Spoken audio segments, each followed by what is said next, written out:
On today's episode, we are building this. It's a 1998 YZ125. First we started with the frame. It's been freshly powder coated and the engine has been fully rebuilt. New crank, piston, the full works. You may think this final assembly is going to be easy, but no, it is missing a lot of parts. First I measured the frame and ordered all new engine bolts. New head race bearings.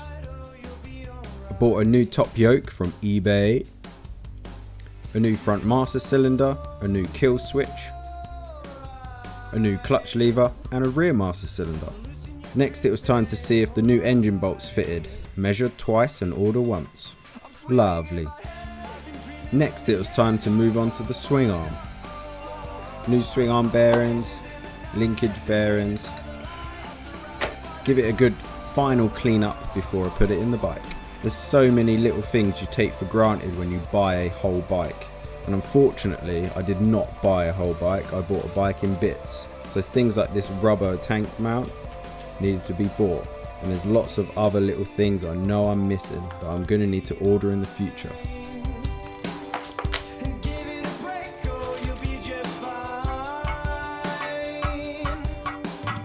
I'm building this bike in the garage in my new home in Australia, and only having access to basic hand tools is making this final assembly very difficult.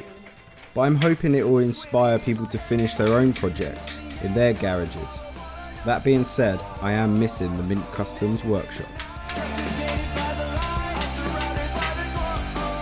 The next parcel arrived with some more goodies. This airbox is from a 94.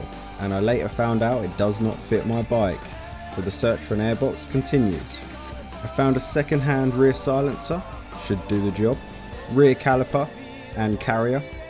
Probably going to have to rebuild this caliper, and it definitely needs a new set of pads, but it's a good start. And a front caliper with a new set of pads already installed, bonus. I seem to spend most of my time cleaning and greasing parts. But I also did have a lot of orders of brand new parts which can go straight on the bike. After installing the yokes and receiving another delivery from the MX store, I finished the evening by fitting a few more new parts. I got the front forks in place and a new set of Pro Taper bars were fitted.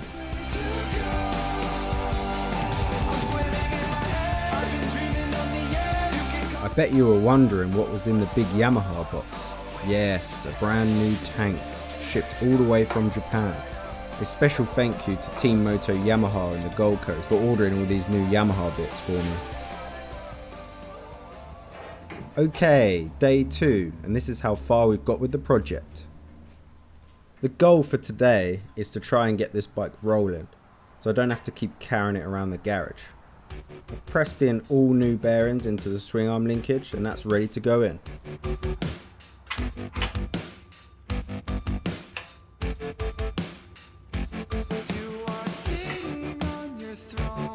I had a delivery for some bolt kits so I can match up some of the bolts. The more bolts you match up, the less tools you have to take to the racetrack.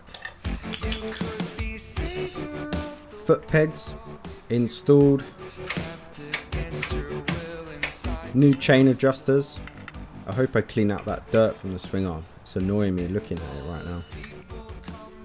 Although these old radiators could probably go again, they're not too bent up. I decided to invest in a new set of radiators and some blue hoses. I got them for a really good deal, so it seemed like a no-brainer.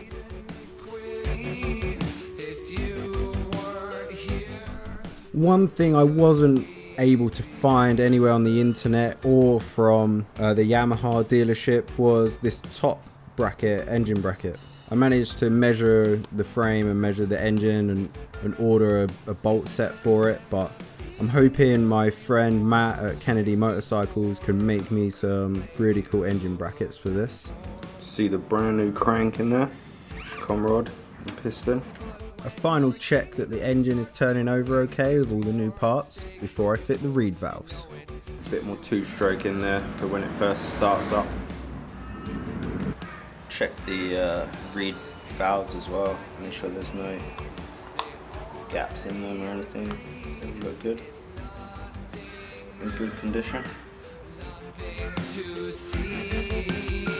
I had parts laying around everywhere, so I spent the rest of the afternoon building the fuel tank and fitting the fuel tap from the MX store and fitting a number of other new parts.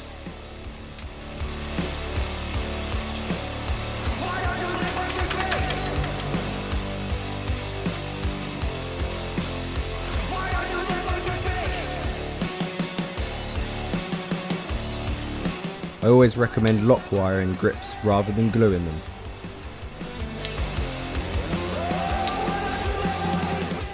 I cleaned out the carburettor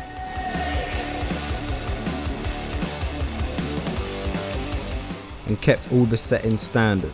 I didn't want to go messing around with this carburettor before I've even ridden it.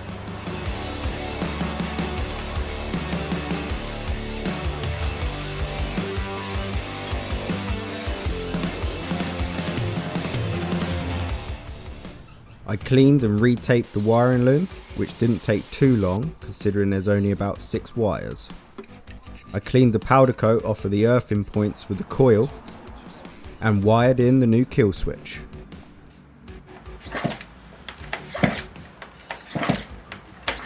We have spark.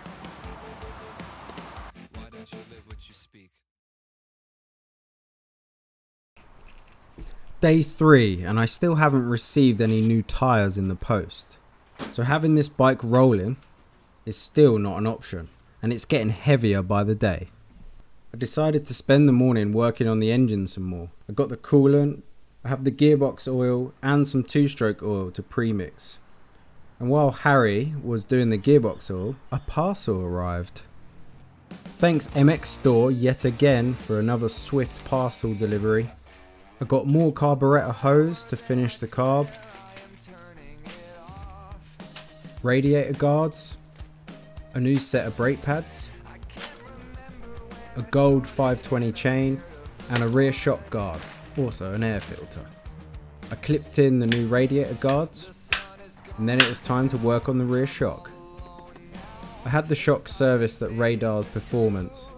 I didn't have the nitrogen or the parts or the tools to service this shock myself, so I had to take it locally to get it done.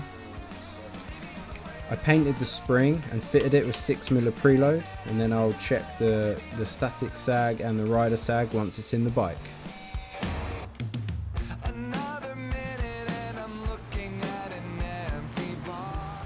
Are you telling me it needs wheels?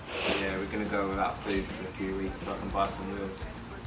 It was time to move on to the front caliper, and it was in very poor condition. I think some of this dirt has been on this caliper for over 20 years.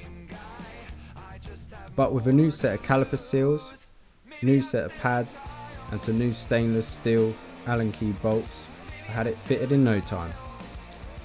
Yes, you guessed it. The MX Store has delivered another parcel. This time I've got some tyres. I decided to go for the Dunlop MX33s. They seem to have some really good reviews online, and since I haven't ridden motocross in a long time, I need all the help I can get. A new Strike seats cover and a load of other goodies. I found this radiator cap on eBay with a built-in temperature sensor. I thought it was a great way to keep an eye on the temperature whilst riding around the track.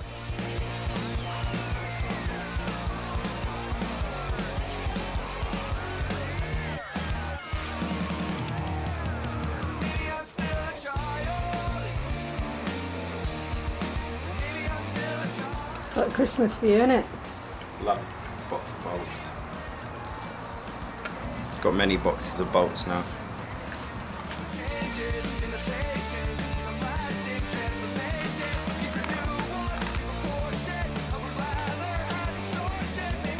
Put WD-40 through all the new cables to give them the longest life possible. And now to tackle the tyres on the floor of the garage.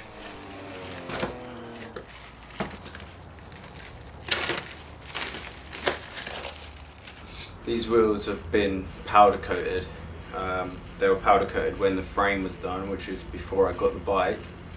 I don't really have the money to buy a new set of wheels, so we're going to run with these powder coated ones for now. Fitting these tyres on the floor of the garage turned out to be not that difficult, and fingers crossed I didn't pinch a tube. I removed the discs to avoid bending them while fitting the tyres.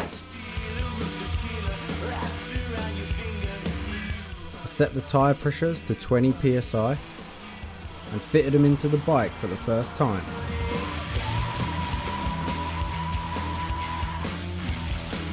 I installed these Ballards bleeders. It's just an easier way to bleed the forks without having to take the screw out. The last delivery of the day was this custom made graphics kit from Pro Kits Australia. They're a great bunch of guys. I'd highly recommend having your graphics kits made by them. Watch this space. Yeah. Oh, these grips feel so nice. Can't wait to ride it.